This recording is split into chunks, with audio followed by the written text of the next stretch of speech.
Hey everyone, today I'm going to teach you how to add labels in Microsoft Planner. Without any further ado, let's get started. First, open your web browser and navigate to planner.cloud.microsoft. Once you're on the page, you'll need to log in using your Microsoft account credentials. This ensures you have access to all your plans and tasks within the platform.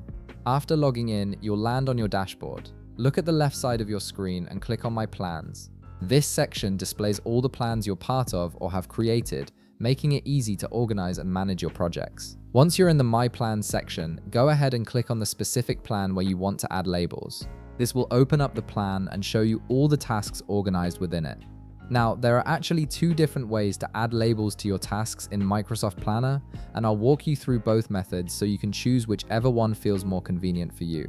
The first method is quick and straightforward. Hover your mouse over the task you want to label. As you do this, you'll notice 3 dots appear on the task card. Go ahead and click on those 3 dots to reveal a menu with additional options. From this menu, click on Label.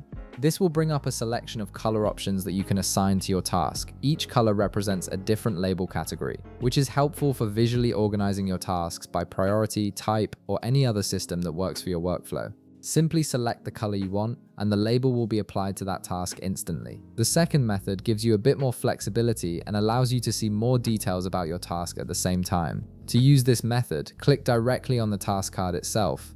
This will open up a detailed view of the task where you can see all its information, including descriptions, checklists, attachments, and more. Within this detailed view, look for the option that says Add a Label. Click on it, and just like before, you'll see a list of color options to choose from. Select the label color that fits your needs and it will be applied to the task right away. And that's it, you've now successfully added labels to your tasks in Microsoft Planner, making it easier to organize and visually distinguish different types of work at a glance. If this video helped you out, be sure to leave a like, subscribe, and I'll see you in the next one.